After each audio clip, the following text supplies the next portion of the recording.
If you were to stop by my house, there's a really good chance that there would be a big pot of bean soup cooking at any given moment. It's one of my favorite soups to cook, and I love all variations, but today I'm going to make for you one of my very favorites.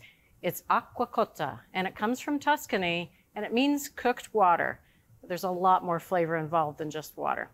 So we're going to start off with our aromatics. Now we're making a sofrito with a combination of onion, celery, and garlic. I'm going to get the food processor to do some of the work for me. So all I need to do at this point is chop this onion pretty rough. Basically, I'm just cutting this into large pieces, nice and coarse. Do the second side. All right, and this is all going into my food processor. Next up, a couple of celery ribs. Now, I am going to get rid of these little leaves. You don't have to, you can put them in there. But for now, 2 whole ribs of celery is fine. So just like the onions, I'm going to chop these coarse. Same thing, goes right into the food processor. All right, we need a few cloves of garlic, so 4 for our recipe.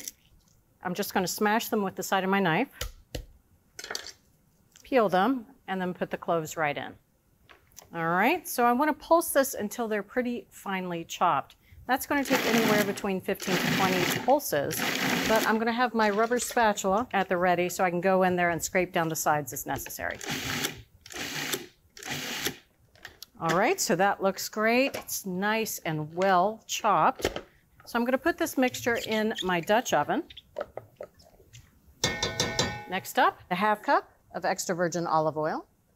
And we need to add some seasonings at this point. Going to add 3/4 teaspoon of salt. This is just table salt. And 1/8 teaspoon of red pepper flakes. So now I'm going to turn the heat under the pan to medium-high. Give this a nice stir, and I'm going to keep cooking this. I'll stir it every once in a while for about 12 to 15 minutes until I see some beautiful fond on the bottom of the pan. But in the meantime, got a little bit more prep to do here.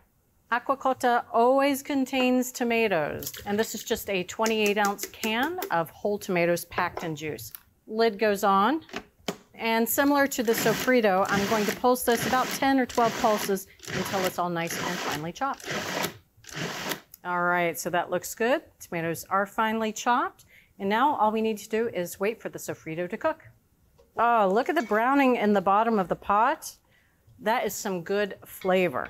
Vegetables are softened. So now I'm going to go ahead and add those tomatoes to our pot. So I'm going to stir in these tomatoes and increase the heat to high. And I want to cook this until the tomatoes are really, really thickened, concentrate their flavor. And I should be able to take a rubber spatula and drag it across the bottom of the pot, and it should leave a trail behind. So that's going to take anywhere between 9 to 12 minutes. In the meantime, we can do a little bit of vegetable prep. We're using fennel here. And we're using both the fronds up here and the bulb down here for flavor in 2 places. So I'm going to pick off some of these fronds, and I'm going to chop these. I need about 2 tablespoons of minced fronds. I'm going to use them later on, almost as an herb. All right, so we have all the fronds that we need. So now I'm going to use the bulb. I'm going to get rid of these stalks. And now I want to cut this fennel into 1/2-inch pieces. So I'm going to get rid of the bottom here. Now I'm going to cut this in half, just like that. And you can see this little bit of a core here. Now I want to remove that. So you can just use your knife, angle it right in there. And it should pop out, just like that. So now I want to cut this into 1/2-inch pieces. So I'll stack a few pieces this way, cut across. All right, and then the same thing on my second side of the fennel bulb. All right, so I'm not going to add this to the pot right away. So let me go ahead and get this into a bowl. All right. Now before I get to my next vegetable, let me just give this a stir. It's looking good, not quite thick enough yet. Now I've got a head of escarole, about 10 ounces is perfect. So I'm gonna get rid of the root end here. And now this just needs to be cut into 1/2-inch pieces, just like the fennel. And you can see it's quite filthy in there. So that's why it's a good idea to prep it first and then wash it. All right, so this is just a rough chop. And then as I chop it here, I'm going to go ahead and put this in my salad spinner basket. I'm going to continue to chop the escarole, give it a good wash, and then we can continue. Oh, it smells amazing in here. Oh, and it's looking good too. The tomato's really thickened. And if I take my wooden spoon and scrape right across, you can see there's a distinct trail left behind. That's a good sign. This tomato mixture has thickened enough. Now, originally, Acquacotta used water. It's cooked water after all, but we are using chicken broth. Just gives it a nicer, richer flavor.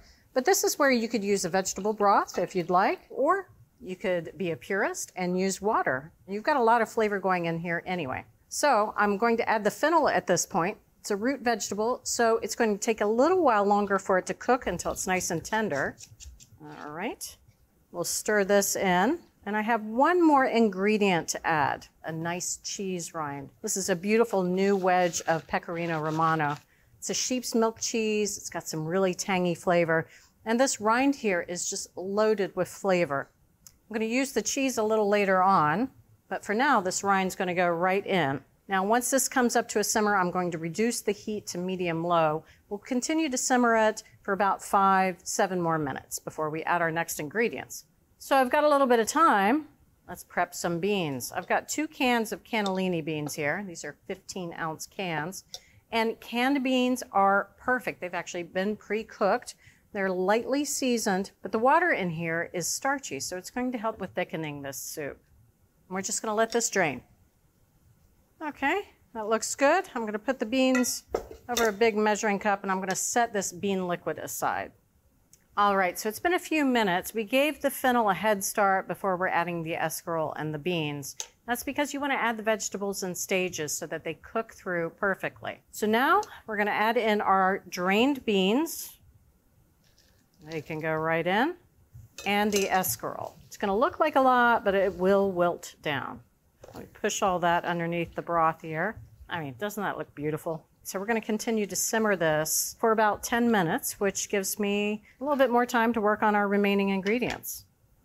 All right, so now we've got some fresh parsley here.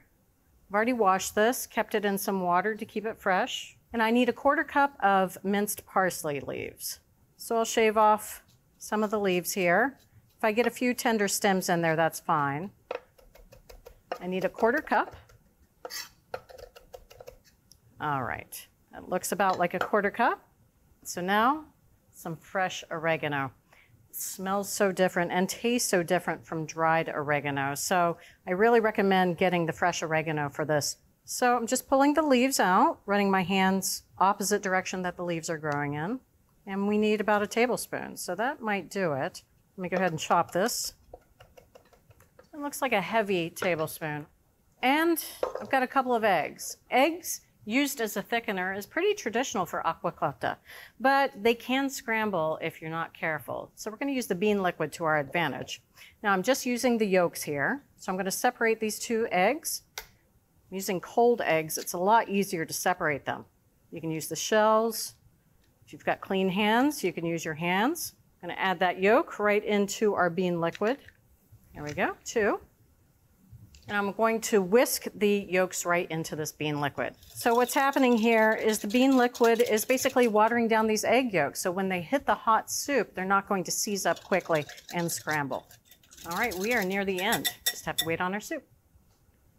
That looks like a big pot of hearty soup. Oh, it smells so good in here. And it's been another 10 minutes. So the escarole is nice and tender. We're just about at the end of cooking. So going to add in the bean liquid that we added the egg yolks to. Just going to pour it in. And between the 2 of those, the egg yolks and the starch and the bean liquid, it just really does a great job of thickening this soup. So now in go fennel fronds, the oregano and the parsley, adding them at the end to retain their flavor. But does it taste good? Need to give it a taste myself. It's really, really good. I'm going to add a bit more salt. Now, if you used water instead of chicken broth, I would definitely check for seasoning. Now I'm going to add some pepper. Give it a nice stir. And now I just have one more thing to cook before I can eat it. Now the last component of our soup is in the oven. I toasted some bread. I used country bread and I sliced it a 1/2 inch thick, then drizzled it with about 1/4 cup of olive oil and sprinkled a little salt and pepper on top. It stayed under the broiler for about 5 minutes, but what's most important, only broil it until it's a really deep golden brown. All right, that looks absolutely amazing. Now we use toasted bread here instead of stale bread. The traditional method uses stale bread. I don't often have stale bread in my house, so we're toasting it to give a little bit more color and some gorgeous texture. But bread is integral to Acquacotta. So I'm going to take a slice here, and now I'm going to ladle some of that soup right on top. It's nice and thick and rich. All right, a little more should do me. Absolutely gorgeous. Got my pecorino romano here. Just grate some right over the top. Lovely. And a squeeze of lemon, just to brighten the soup. All right.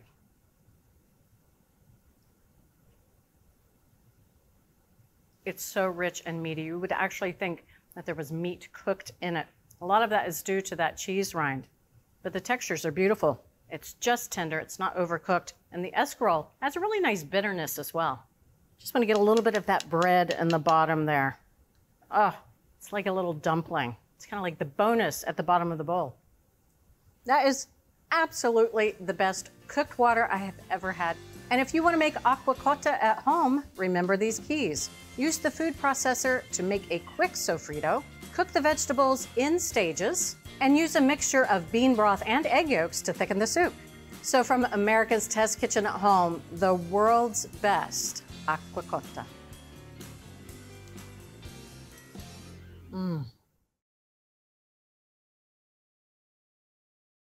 Thanks for watching America's Test Kitchen. What'd you think? Well, leave a comment and let us know which recipes you're excited to make, or you can just say hello. You can find links to today's recipes and reviews in the video description. And don't forget to subscribe to our channel. See you later. I'll see you later.